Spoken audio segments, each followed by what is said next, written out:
E eu sei que vocês sentiram golpe por causa da assessoria de imprensa de vocês. Eu quero trazer uma sequência de eventos aqui para vocês. Primeiro, essa notícia da Folha, que diz que vocês lembrem que os ministros do Supremo estavam fazendo piada depois da eleição do Trump. Lembra? Trump foi eleito.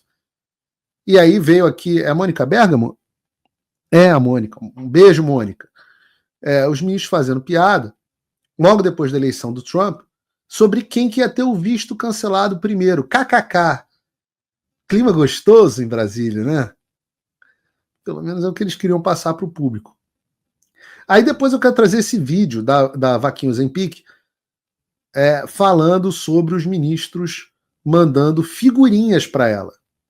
Bota aí o vídeo. Você me mandou essa figurinha muito rápido. Peraí que eu vou catar aqui.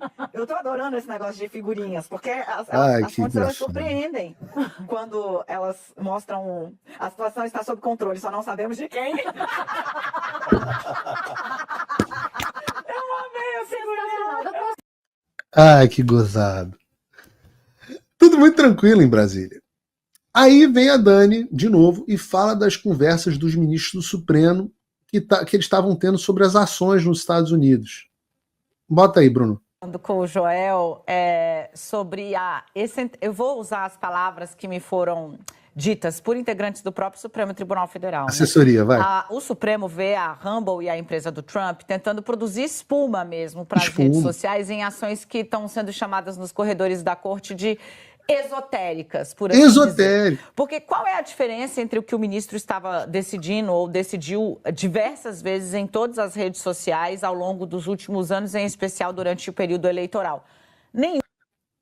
Nenhuma, não. A diferença é que eu ainda não tinha os instrumentos que eu passei a ter depois. Mas O ministro Alexandre de Moraes, o ministro Luiz Roberto Barroso, o ministro Gilmar Mendes, porque fica tudo muito centrado nele, né? Mas agora, por exemplo, o Carmen Lúcia. Né? Se a presidente do Tribunal Superior Eleitoral determina a retirada de conteúdo ilegal, falso, ou que está produzindo dano, criminoso, inclusive, contra um terceiro da rede social, ela não está fazendo isso a respeito do conteúdo lá dos Estados Unidos. O Supremo não tem jurisdição lá fora.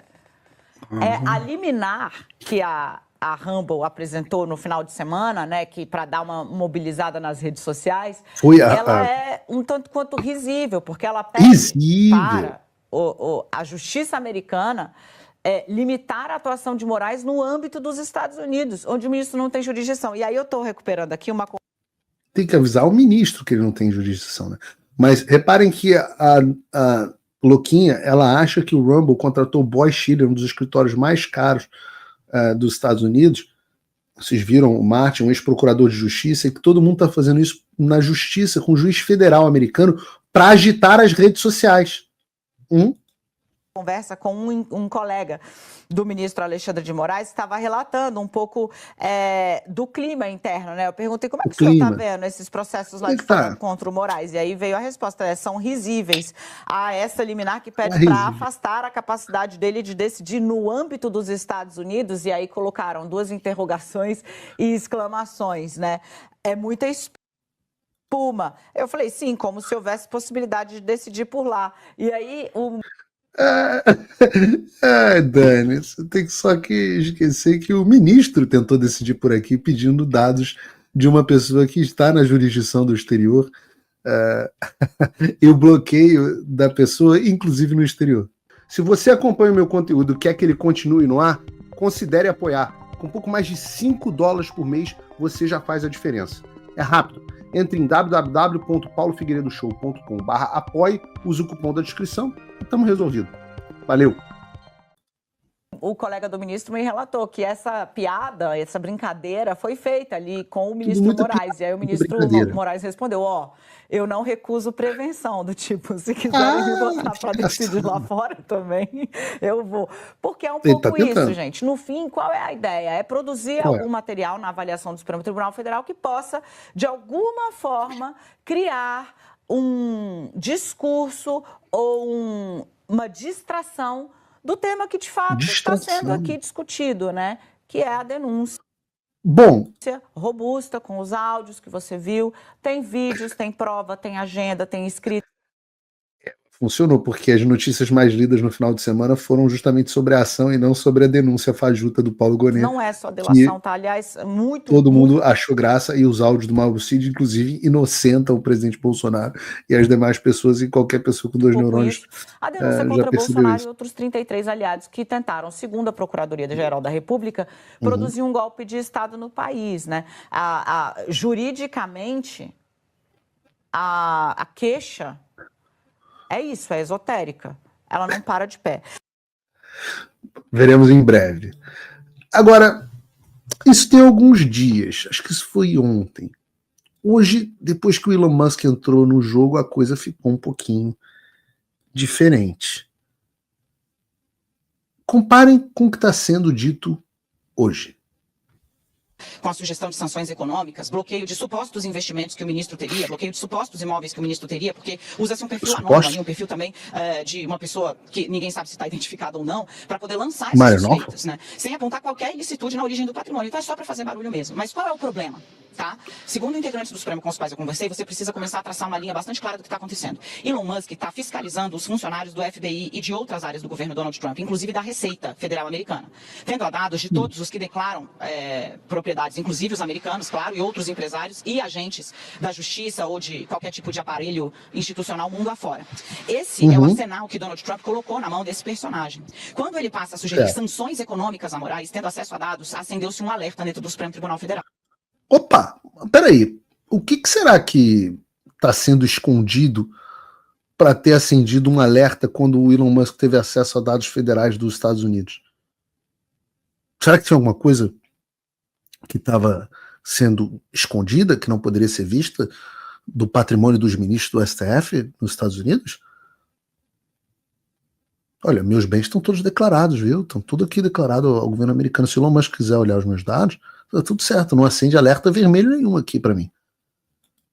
Os ministros falaram, olha, desde hoje muito cedo, tá, gente? Em mensagens trocadas e em conversas telefônicas, os ministros do Supremo Tribunal Federal têm dito o seguinte, olha, o que está acontecendo aí não pode mais ser visto como uma picuinha de uma ala da base de Donald Trump, da qual Elon Musk faz parte, contra o ministro Alexandre de Moraes. Existe um projeto, inclusive, para ver...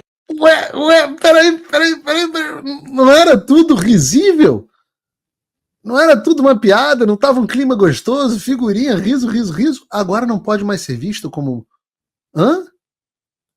A entrada de Alexandre de Moraes em tramitação via legislativo americano, que foi muito exaltado na CPAC, aquele encontro, né, da direita americana, na qual um outro aliado de Trump, um outro personagem trumpista muito conhecido, Steve Bannon, também fez um gesto emulando a saudação nazista. Bom, essa proposta de barrar a entrada do Alexandre de Moraes foi muito divulgada ali. Esses ministros, então, decidiram o seguinte... Só para saber, Dani, é que você não foi ao CPAC. Ninguém nem tratou disso lá, tá? Mas tudo bem. Há um movimento por uma cobrança de resposta institucional do Brasil. Eles dizem, olha, Daniela, há um movimento de ataque que não é ao Moraes, é um movimento de ataque institucional. E aí é importante você... Não era piada? Não era tudo muito engraçado? Agora é um ataque institucional? Ué, o que houve? O que mudou, Dani? O clima não era muito gostoso? Os ministros não estavam dizendo que era tudo espuma, risível? Eu perguntei, mas a corte está fechada? 23h59, meia-noite. Com essa posição, e me disseram o seguinte, Daniela, é preciso entender que, independentemente das posições adotadas pelo ministro, delas terem maioria ou não aqui dentro, delas terem concordância ou não de todos, existe algo que está acima disso, que é a instituição. O que eles estão buscando é uma brecha para um ataque, para um assédio ao judiciário brasileiro. E eles não estão partindo por baixo, eles estão vindo pela mais alta corte do Brasil. Foram feitos contatos, foram enviados recados de que o Supremo entende que chegou num limite. E mais, nesses recados, o Supremo disse o seguinte, já imaginou... Os recados? Mandaram recados pro Donald Trump? É isso mesmo? O Alexandre mandou um recado pro Trump dizendo assim, chegou no limite. Perderam a noção completamente do ridículo. Perderam a noção do ridículo. Se passa-se a haver uma política de retaliação judiciário versus essa turba do assédio, existem processos, inclusive, de extradição que tramitam aqui no Brasil. A coisa não pode ficar mal parada desse jeito. É preciso puxar para a institucionalidade. Como fazer isso? Via Itamaraty. Esse foi o recado dado. A possibilidade de o Itamaraty iniciar um contato formal com a diplomacia americana, com a Secretaria de Estado dos Estados Unidos, para dizer, olha, vamos entender aqui exatamente o que está acontecendo e quais são as nossas relações há tantos anos. Esse ministro me disse o seguinte, esse recurso à institucionalidade embute uma armadilha em si. É a profecia que se autocumpre. Porque, por óbvio, ao acionar o Palácio do Itamaraty, a diplomacia formal do Brasil, de Estado, que está lá há anos, independentemente de governo, será associada a um movimento de blindagem do governo Lula com relação ao Supremo, o que vai apenas alimentar a politização. Mas esse ministro me disse, é impossível continuar só assistindo a esse ataque. Eles vão querer partir para meio que o vale tudo. Nós, infelizmente, precisamos usar os instrumentos que a lei e a institucionalidade nos dão. Vocês estão fodidos. Não tem nada que vocês possam fazer. Eu só peço uma coisa para vocês. Façam isso. Eu tô aqui, olha aqui. Olha aqui na lente da verdade, como dizia o Clodovil. Olhem aqui na lente da verdade. Deixa eu dizer uma coisa para vocês. Por favor, retaliem o governo americano. Passem a negar extradições. Façam isso. Utilizem os canais do Itamaraty. Mandem recados, ameacem o Donald Trump. Por favor. Todo esse trabalho de meses e meses, vocês vão abreviar a minha caminhada em muito tempo. Vocês não entenderam, vocês estão fodidos, vocês não tem nada que vocês possam fazer. Absolutamente nada que vocês possam fazer. Acabou a brincadeira. Acabou a figurinha. Acabou o clima divertido. Agora é guerra total. Nenhum passo para trás. Se você, como eu, está dormindo mais tranquilo agora que o Trump voltou à presidência, ótimo. Mas e o Brasil?